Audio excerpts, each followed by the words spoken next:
Bonjour à tous, on se retrouve pour une nouvelle vidéo sur la chaîne Texara. Peut-être que vous avez déjà essayé d'enregistrer du gameplay de votre console, ou peut-être que récemment vous êtes dit « Ah, je vais utiliser ma caméra », si vous avez une caméra ou peut-être un appareil photo pour prendre des photos, vous êtes dit « Je vais l'utiliser comme webcam ». Et le problème que vous avez dû rencontrer, c'est que peut-être vous n'avez pas de carte d'acquisition et vous avez commencé à regarder justement aux cartes d'acquisition. Une carte d'acquisition, ça vous permet de prendre un signal HDMI et puis juste le rendre disponible dans votre PC comme une webcam au final et de pouvoir l'utiliser dans OBS ou même dans Skype ou Discord par exemple. Du coup, vous avez regardé les cartes d'acquisition et puis vous avez vite déchanté parce que vous avez vu que les cartes d'acquisition, ça coûte des fois assez cher, surtout les cartes d'acquisition comme le Camlink. Le Camlink, c'est une petite carte d'acquisition qui vous permet de brancher une caméra comme ça. C'est ce que j'utilise pour toutes mes caméras quand je fais des streams ou autre chose. Elles sont à chaque fois branchées à un Camlink. Le Camlink permet de faire du 4K en 30 fps ou du 1080p 60 fps, donc c'est vraiment parfait. Mais il coûte 100 €.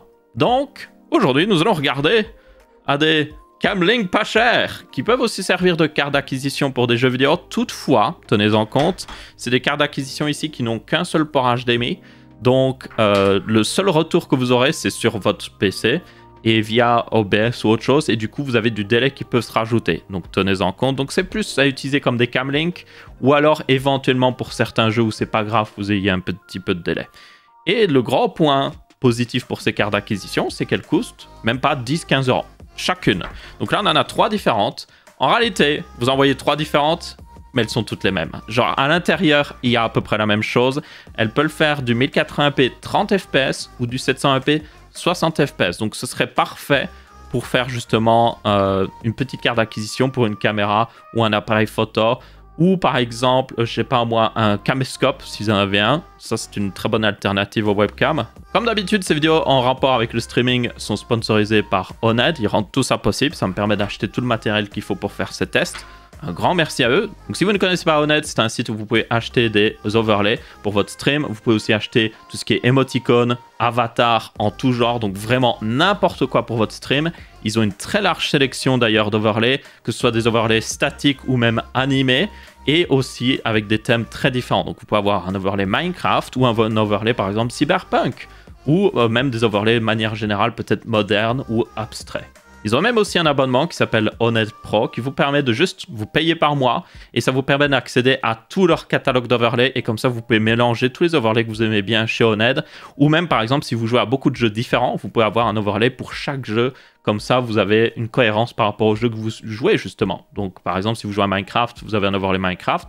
Si vous jouez à Cyberpunk, si vous êtes courageux, surtout avec les bugs, vous pouvez du coup avoir un overlay en mode Cyberpunk. Du coup, merci à eux, vous aurez un lien dans la description afin de découvrir Oned. Et du coup, je vous propose de comparer ces cartes d'acquisition. Ok, alors maintenant je vous propose de voir qui est dans l'arène. Donc nous avons 3 cartes d'acquisition comme j'avais montré.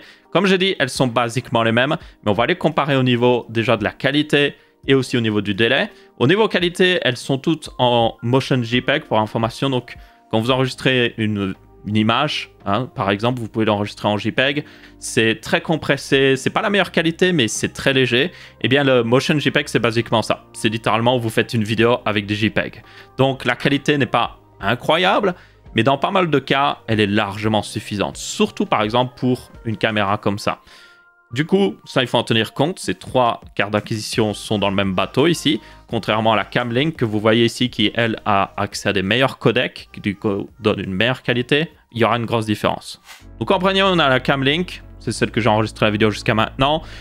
La qualité, normalement, est très bonne. On est en 1080p 60 fps. Ici, c'est fait exprès parce que je préfère streamer en 1080p 60 fps. Je peux faire du 4K 30 fps, mais on perd la fluidité et j'ai envie justement qu'on puisse voir la fluidité par rapport à ici.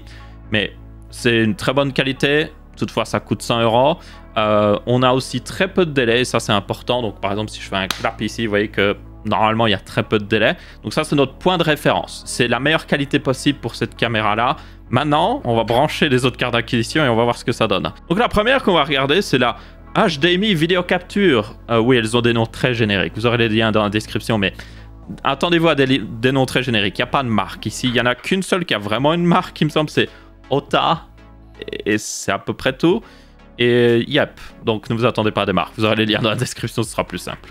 Donc voici la première carte d'acquisition. Et comme vous pouvez le voir directement, il y a du délai. Donc si je fais un clap, il y a un délai qui s'est rajouté. Le délai n'est pas si énorme que ça en réalité, mais par exemple, si vous voulez capturer un jeu vidéo, hein, par exemple votre console ou autre chose, yep, c'est pas selon moi jouable, à part si c'est un jeu qui requiert très peu de réflexes, donc c'est pour ça que je dis que c'est plus pour une caméra. Mais après, pour certains jeux, ça pourrait convenir, on va le dire. Vous pourriez utiliser aussi un HDMI splitter, mais ça devient... genre, ça rajoute un coût supplémentaire, donc ça, c'est pas très logique. Donc là, j'ai par exemple le Camlink en main, pour ceux qui se demandent à quoi ça ressemble. Et nous pouvons voir la qualité, de manière générale. Donc là, c'est du 1080p 30 fps, c'est le maximum que peuvent faire toutes ces cartes. Malgré que certaines disent qu'elles sont en USB 3.0, vous voyez que c'est bleu, mais non, pas vraiment. Et aussi malgré le fait qu'il des fois l'indique sur la page, non, pas vraiment. Donc vous le voyez clairement, c'est du 30 fps hein, quand je me déplace. Mais la qualité... il y a une dégradation de qualité par rapport à avant. Ça se voit surtout là. Vous voyez qu'il y a il y a du bruit dans l'image.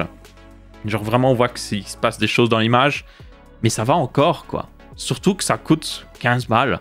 Si vous avez déjà une caméra et que vous voulez juste l'utiliser comme webcam, c'est plutôt bon, en fait. Vous pouvez aussi faire du coup du 720p 60 fps. Ça peut être aussi très utile.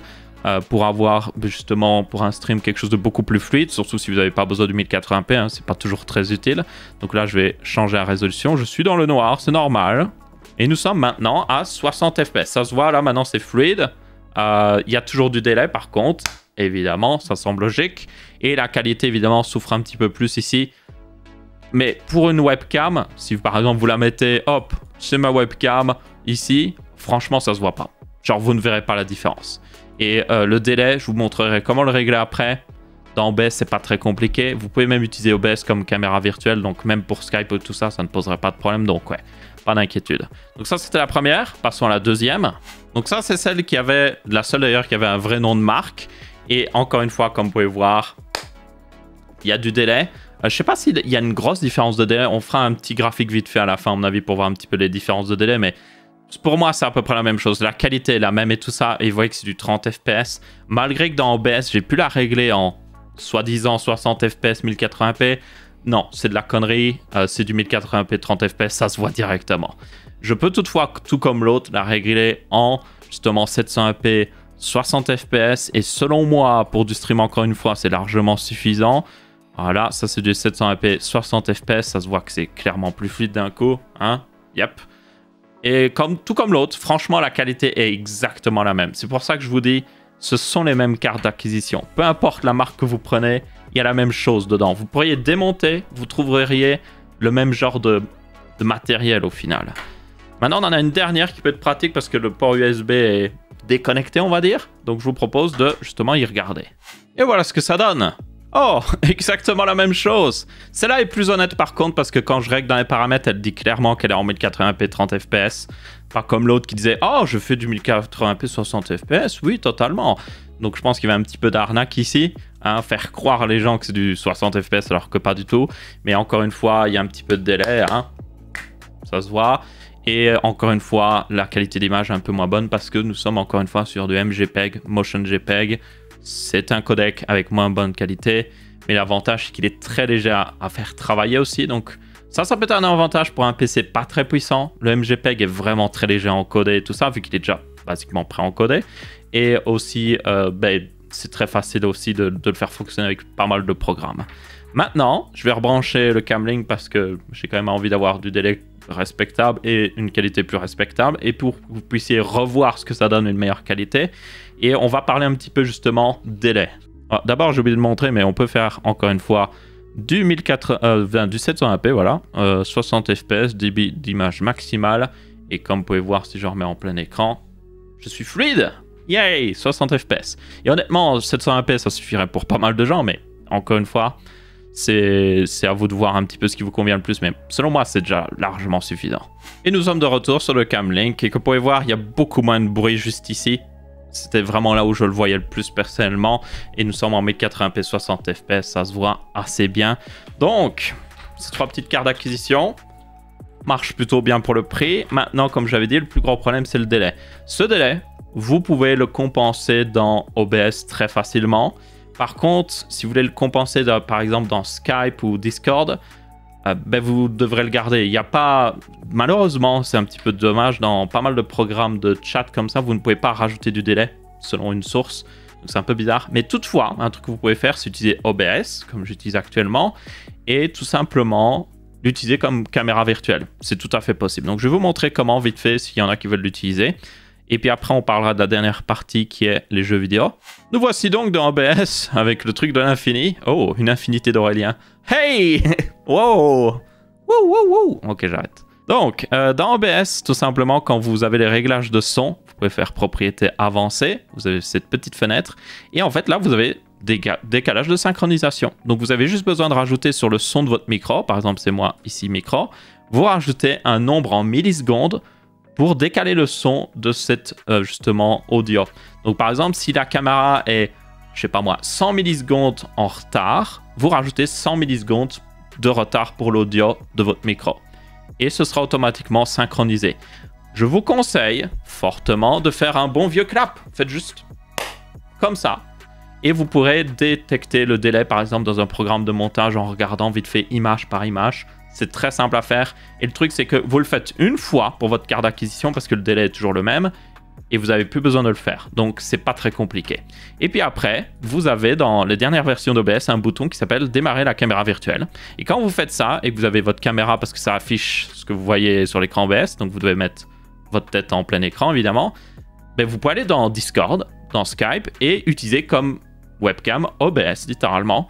Et les gens verront ce que vous faites sur OBS. Donc si vous voulez, vous pouvez me rajouter des overlays ou autre chose. Donc ça peut être plutôt pratique. Il y a des gens par exemple qui s'amusent à utiliser leur fond vert et mettre des fausses images derrière eux ou autre chose. Donc ça peut être plutôt marrant.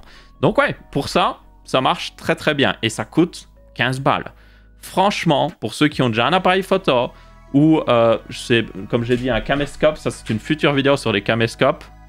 Vous allez voir, ça peut être très cheap pour avoir une très bonne qualité. C'est juste parfait. Maintenant, il y a la dernière partie qui va intéresser des gens. C'est une carte d'acquisition. Est-ce qu'on peut l'utiliser pour les jeux vidéo?